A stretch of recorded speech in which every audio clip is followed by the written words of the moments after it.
¿Qué tal? ¿Cómo están ustedes? Buenas tardes. Bienvenidos al encuentro de hoy de Argentina Sociedad Anónima. Como cada semana vamos a iniciar nuestro programa con el libro que vamos a poner como parte de nuestra consigna a quienes participen de una respuesta a una pregunta simple y sencilla, que es: ¿quién fue el autor de Las secas y las inundaciones en la provincia de Buenos Aires? Una obra de mayo de 1884 donde su autor mostraba de qué manera podíamos evitar lo que todavía nos está castigando, que son las inundaciones en la provincia de Buenos Aires. Respondiendo a esa pregunta, ustedes acceden a este libro, La Revolución Productiva, que pertenece a mi biblioteca personal y donde van a encontrar algunas marcas, porque este libro fue el que leí previo a hacerle una nota al secretario de producción Moisés Ikonikov, que era quien iba a llevar adelante esto que se constituyó en su momento en la propuesta de la fórmula Menem-Duhalde. Pero hoy vamos a hablar de temas que están vinculados a nuestra actividad de este año, nuestro Magnus Infraestructura Siglo XXI, y le agradecemos a las autoridades del ente binacional Yacyretá, que son nuestros anfitriones e invitados a la vez, tanto a quien está a mi derecha, que es el licenciado Alberto Devoto, que es consejero, como a Mauricio Peraire, que es responsable también en el comité ejecutivo como secretario ejecutivo. Con ellos ingresamos en lo que es una de las obras de larga data, pero que la Academia Nacional de Ingeniería votó como obra de infraestructura siglo XXI. Vamos a la presentación del programa y luego sí con nuestros invitados. A los anunciantes y participantes de este programa nos interesan los argentinos y el futuro.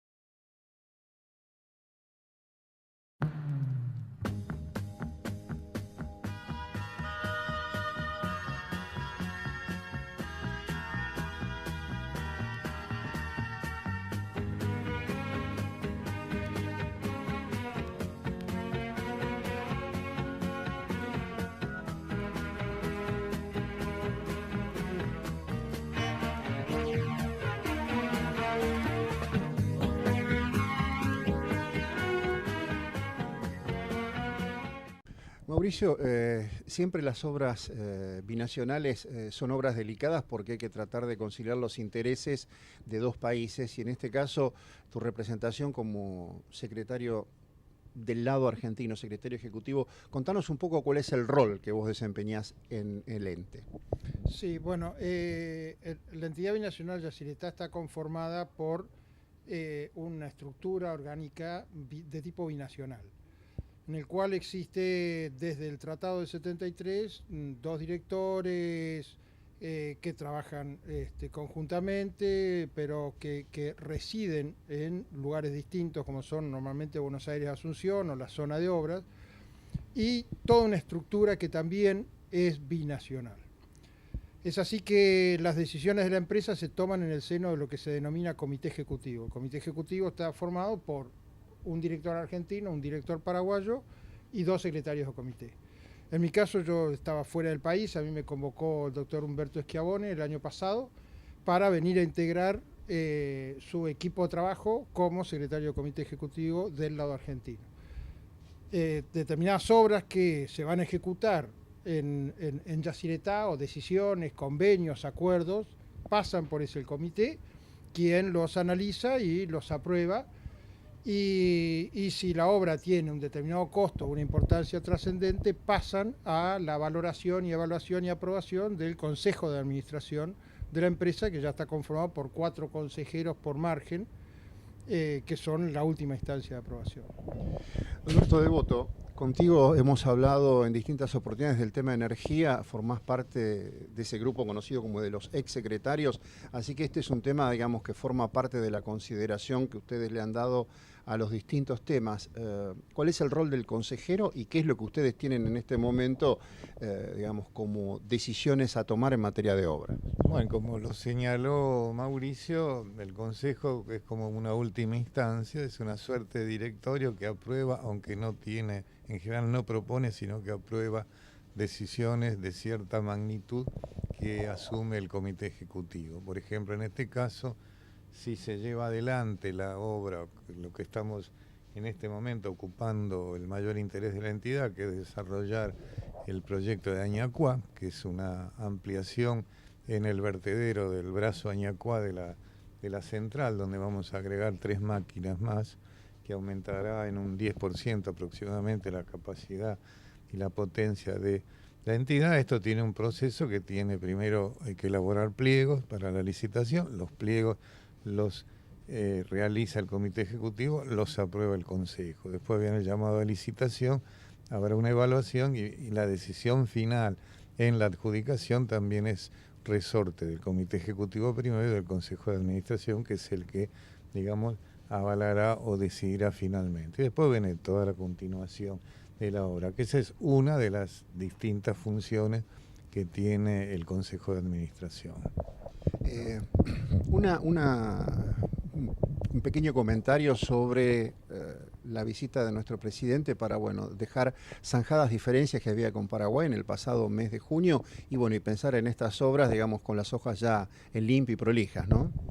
Claro, cuando el director asume Yacyretá, se realizan una serie de reuniones internas y se establece una estrategia, que es la estrategia que nos está rigiendo hoy por hoy, que está liderada por Schiavone, que se basa en, primero, el arreglo de la deuda, que era un tema de larga data, realmente es la reestructuración económico-financiera de la empresa. El incremento de la capacidad de generación, que es lo que explicaba recién Devoto, que es intentar sobre un caudal que era un caudal ecológico que se vertía siempre por un vertedero, tratar de aprovechar ese agua para generar más energía, con lo cual se generaría energía sin ningún tipo de inundación, sin ningún tipo de afectación poblacional. Luego la recuperación o rehabilitación de las turbinas, es decir, los equipos de generación comenzaron los primeros a funcionar en el 94, entonces llevan mucho tiempo y operaron en cotas distintas a las de diseño, con lo cual había que rehabilitarlas. Luego lo que es modernización de la empresa, todos los conceptos de expediente electrónico, todo lo que significa modernización de una empresa como Yacyretá. Y por último, lo que es responsabilidad social empresaria, o sea, establecer pautas de RSE dentro de la empresa. En ese contexto tan complejo era imprescindible o resultaba imprescindible un acuerdo de ambos presidentes para que desde los más altos niveles bajara esta orientación hacia el seno de la propia empresa de cuáles serían las estrategias y esos lineamientos que no tienen que ser de una margen, sino que de toda una empresa. Así surge esta iniciativa del acuerdo entre los dos presidentes que se llevó a cabo en mayo de este año, y donde se firma un acta de entendimiento entre el presidente Macri y el presidente Cartés, vinculado en parte a estos objetivos estratégicos que se fijaron. Estas obras de energía son parte de una serie de obras, pero básicamente lo que dependen es primero de un escenario común, un escenario político armonioso, porque estas obras dependen de créditos y de financiación internacional. En este caso particular de Añacuá se da una característica que conviene resaltar, y es que una vez logrado a través del acta de entendimiento, que se va a plasmar después en las notas reversales son el instrumento diplomático que permite modificaciones al tratado, un tratado que rige de 1973, y al despejar todo el tema económico-financiero, particularmente la deuda, deja Yacyretá con un balance muy limpio y los ingresos que tiene la entidad por venta de energía superan largamente los costos, de manera que la idea actual es encarar Añacuá en principio con recursos propios. Es una obra de 4 años y medio, que está perfectamente dentro del alcance de los ingresos de Yacyretá. O sea que no necesitaríamos por ahora recurrir al financiamiento de esta obra. Después se verá estratégicamente si conviene un endeudamiento no, pero esto sí nos permite salir y efectuar la obra sin necesidad de depender de condiciones o restricciones financieras de otro tipo. En este momento en que están en discusión con los chinos dos centrales hidroeléctricas en el sur de nuestro país, un tema central donde ha tenido una participación muy activa la comunidad es el del impacto ambiental. Yacyretá fue de esas obras que se hizo antes de que estos temas fueran considerados, sin embargo ustedes hoy no los dejan de lado.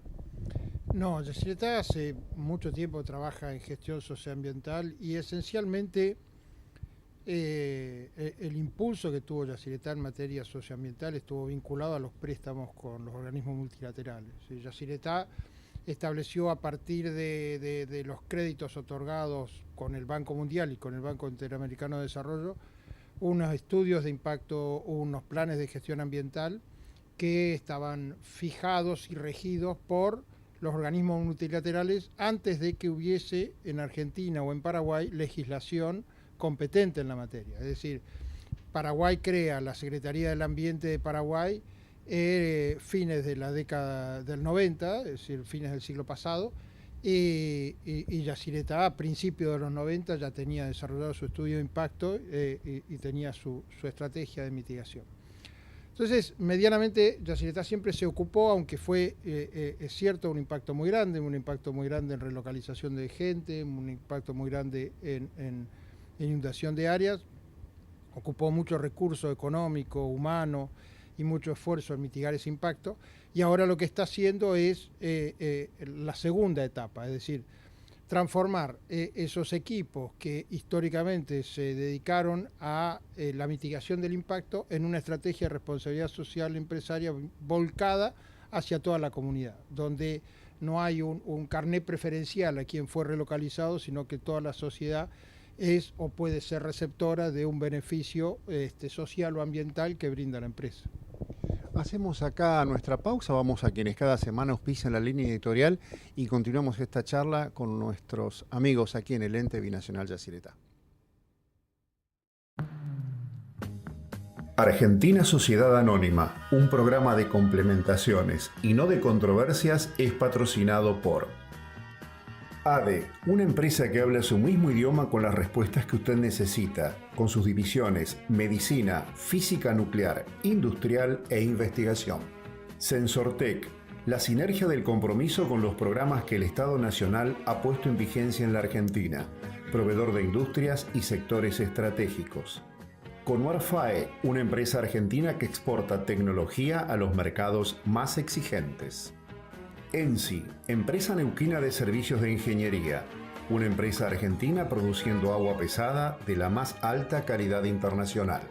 Instituto de Radioterapia Fundación Marie Curie, ofrece la más alta tecnología en radiocirugía esterotática del país, garantizando eficacia, calidad y seguridad. Asociación Argentina de Carreteras, desde 1952 por más y mejores caminos. Copsol, empresa de ingeniería, proveedora de las industrias automotriz, aeronáutica y nuclear, 30 años de experiencia contribuyendo al desarrollo nacional. Profesión Salud, la publicación de la Fundación Comisión de Medicamentos, 16 años brindando información con los máximos especialistas en fármacos de América Latina. Transportes Servemar, la seguridad de llegar. Un Silicon Valley en la Argentina es posible y usted puede ser parte de él. Las herramientas son coaching sistémico con los emprendedores y la concreción de un plan de negocios ágil. Conviértase en un coworker comunicándose a lili@lilicangroup.com.ar e info@buenosairescoworking.com.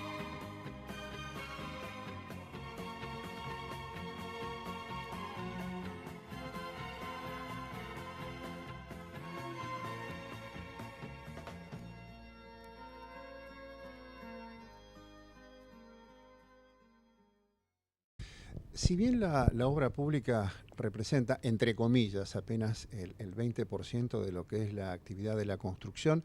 También hay otros muchos sectores vinculados, metalmecánicos, tecnológicos. Estábamos hablando, bueno, del tema en su momento de las turbinas y el problema con los álabes por las diferencias de altura y demás. ¿Cómo está considerado y en qué términos la participación de la empresa nacional, la industria nacional, en esta ampliación de Añacuá? Bueno, desde el origen de Yacyretá, en particular toda la parte electromecánica y en especial las turbinas, han tenido una participación de la industria local, tanto argentina como paraguaya, que desarrollaron 7 de las 20 turbinas fueron hechas por un consorcio argentino-paraguayo, donde estuvo IMSA, el CIE, etcétera. Como bien sabes, en todo este tipo de licitaciones, este tipo de actividades, siempre se establece un margen de preferencia para la industria nacional, que es, digamos, darle normalmente aproximadamente un 10% de ventaja respecto de un competidor extranjero. Recientemente nosotros hemos adquirido, a través de un concurso, dos kits de repuestos para las turbinas. Por lo que mencionaba Mauricio, son turbinas que, imagínate que la primera fue inaugurada en septiembre del 94, o sea que ya tienen y la última en el 98, o sea que tienen su antigüedad.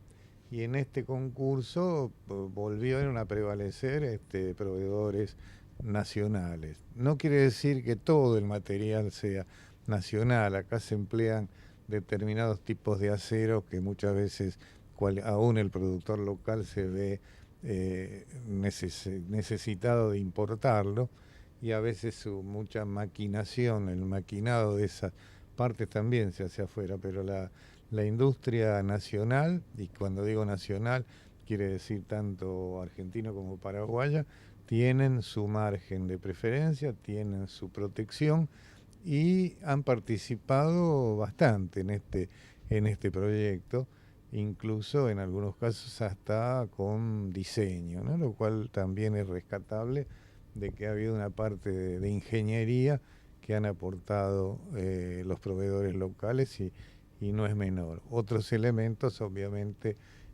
por el tipo de tecnología y demás, necesariamente todavía en esta etapa son, y quizá convenga que sean importados, pero la participación de la industria nacional local es casi un elemento constitutivo para Yacyretá. Mauricio, me gustaría ampliar, como hombre de la responsabilidad social empresaria, el tema medioambiental. Sí, en realidad esto también estuvo vinculado a las directrices de los organismos multilaterales de crédito. El compromiso que generó Yacyretá allí por principios del 90 fue el establecer una hectárea de reserva compensatoria por cada hectárea inundada. Así como el embalse tiene 110.000 hectáreas que inundó, hoy por hoy se tienen 150.000 hectáreas declaradas de reserva, es decir, es un poco más de un 1 a 1. Lo que se hizo en su momento fue acuerdos con distintas universidades, la Universidad del Nordeste, la Universidad de Misiones, el CECOAL, el Centro de Estudios del Litoral, y se buscaron áreas que eran equivalentes o similares a las áreas que se iban a inundar, de forma tal de compensar en la preservación de ambientes muy similares a los que afectaba Yacyretá. Y así fueron surgiendo esencialmente los esteros de Liberá, las islas que están aguas abajo de Yacyretá y una serie de áreas en Misiones, de preservación de pastizales, que no es muy común, y se estableció, tanto en una margen como en la otra, toda una estrategia de compensación y de preservación ambiental. Luego, a partir del año pasado, el doctor Schiavone nos pidió que la gestión de esas áreas, que a veces las hacíamos propiamente y a veces las hacíamos con el Estado, tuviese más solidez y perpetuidad. Así fue como una de ellas ya se realizó un acuerdo, está a punto de transformarse en un parque nacional, lo cual es bastante inédito. Brasil tiene mucha experiencia en hidroelectricidad y no tiene ninguna represa cuya estrategia de compensación haya surgido un parque nacional, y nosotros sí, dentro de nada lo vamos a tener. Hemos hecho un acuerdo con la ONG Temaiken, que es otra de que nos maneja otra reserva. En definitiva, se le está aportando solidez a la preservación a perpetuidad de esas áreas, que está garantizada a través de fondos de generación. Uno cuando habla de la energía empieza con el tema de las energías limpias, las energías renovables. Bueno, la energía hidroeléctrica forma parte de estas. ¿Cuándo representa Yacyretá en la generación de nuestro parque instalado? Y bueno, y este incremento que va a tener ahora con Añacua. En estos momentos estamos generando aproximadamente el 14% de la energía eléctrica del mercado argentino, ¿no? Lo cual creo que es el principal productor unitario en materia de electricidad. Como vemos con Añacua, aumentaríamos aproximadamente en un 10%, tanto energía como potencia. O sea que Yacyretá sigue siendo el principal productor de energía eléctrica del país. Esa es la importancia que tiene y que no es menor, ¿no? Y mantenerlo, toda la tarea que se ha venido desarrollando en este último año, en estos últimos 15 meses, de preservar la maquinaria, mantenerla, reponerla, contener repuestos, y estamos pensando incluso en ampliar la cantidad de repuestos disponibles para no tener ningún tipo de sorpresa. A más largo plazo, finalizada Añacua, incluso existe la posibilidad, o digamos, no es que existe la posibilidad, tenemos previsto incrementar el número de turbinas que hoy tiene Yacyretá, de 20 pasar a 23 o 25 máquinas, lo cual volvería a dar idea de la importancia que Yacyretá tiene en el parque de generación, y sobre todo, como empezaste señalando, en el de las energías renovables, que es lo que nos llevaría a poder cambiar una matriz energética, o ir cambiando una matriz energética que hoy día tiene una prevalencia de hidrocarburos, gas en particular, y petróleo o fuel o diésel, muy elevada respecto a lo que sería deseable en términos económicos y sobre todo en términos ambientales, ¿no? Argentina tiene Salto Grande con Uruguay, tiene Yacyretá con Paraguay. ¿Es replicable esta figura de Yacyretá con algunas de las obras que tenemos pendientes en el Paraná? Sí, por supuesto que es replicable. Hoy por hoy, la capacidad instalada de técnicos profesionales que tiene Yacyretá es una escuela de formación. Quiero decir, hay emprendimientos que están previstos en ríos binacionales que perfectamente se podrían desarrollar. ¿Son replicables las experiencias? No. Quiero decir, no va a existir un tratado, digamos, obedeció todo esto, tanto Salto Grande como Yacyretá, a un determinado momento geopolítico de ambos países, pero sí que en mi caso particular, digamos, y esto no hablo como empresa, sino hablo como ingeniero hidráulico que soy, Corpus es un proyecto fantástico, fuera de que tiene las componentes y las limitaciones que puede llegar a tener vinculado a acuerdos políticos internos y a plebiscitos, pero hay proyectos en Argentina sobre ríos binacionales que son extremadamente atractivos desde el punto de vista de un bajo impacto y una alta generación. Viajemos un poco por el tiempo, porque tuvimos oportunidad de conocernos cuando estabas al frente de Agua y Energía. Y lo que uno siente es la necesidad esta de capitalizar al funcionario, cosa que es muy importante porque por lo general la inteligencia y el talento no sobran. En realidad son experiencias distintas. Yo en realidad me inicié acá en Yacyretá, después pasé como presidente de Agua y Energía, después tuve otros cargos hasta la Secretaría en la materia. Lo que quedó, digamos, la principal enseñanza y el principal vacío que hoy tenemos, visto Agua y Energía retrospectivamente, es digamos, la dotación de ingenieros y proyectistas que tenía. Había una escuela de ingeniería que con las privatizaciones de alguna manera se perdió. Creo que nosotros estamos tratando de alguna manera, con estos proyectos, como va a ser Añacuá, de volver a generar una cierta capacidad profesional como para formar los ingenieros que están faltando. No por nada el nuevo ministro de Educación ha dicho que se necesitan más ingenieros que abogados. Te toca una parte de lo que no habría que ser, pero y creo que es algo que en estos proyectos habría que privilegiar porque son formadores importantes de profesionales que después se puede, era lo que hacía Agua y Energía cuando desarrollaba una enorme cantidad, un inventario de proyectos que había, que fueron desarrollados y muchos de ellos después se llevaron a cabo, Yacyretá entre otros, Salto Grande entre otros, y todo lo que fue el Chocón o Garabí o Corpus, Garabí que es otra binacional que podría iniciarse. Creo que eso es lo importante, la escuela, más allá de que sea una empresa pública o privada, sino contar con ese plantel y esa capacidad de formar profesionales en una especialidad tan importante como es la hidroeléctrica o la hídrica, ¿no?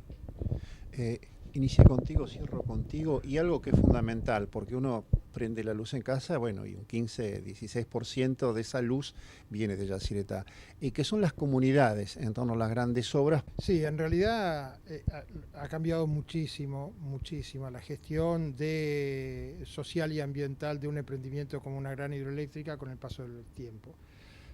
Lo que se hacía hace 20 años atrás no se hace más, hoy por hoy. Realmente cuando hay un emprendimiento de este tipo que trae en poco tiempo mucho volumen de recursos económicos, mucha gente a trabajar, se planifica con mucha anticipación de forma tal que haya realmente un concepto de desarrollo que no siempre se daba y ahora sí está muy fortalecido y se da mucho. Quiero decir, hoy antes de una gran hidroeléctrica se hace una planificación de forma tal que el esfuerzo de la empresa también vaya a consolidar las comunidades locales, ¿no? Que yo no traiga un estudio de dibujantes, vamos a decir, de otro lado, de Buenos Aires, por decirte, sino que apoye la generación de esos pequeños estudios y que luego puedan tener continuidad laboral en el tiempo. Entonces, realmente hoy por hoy basta ir a Posadas o Encarnación para darse cuenta, Encarnación Paraguay o Posadas en Argentina, para darse cuenta de que una planificación estructurada puede hacer de esas ciudades, dos ciudades totalmente distintas a las del entorno regional en donde están. Mauricio, gracias. Quique, gracias. Gracias por habernos recibido y habernos contado esto, que son esas cosas que uno como argentino quiere conocer, en este caso nuestros hermanos paraguayos también, que son...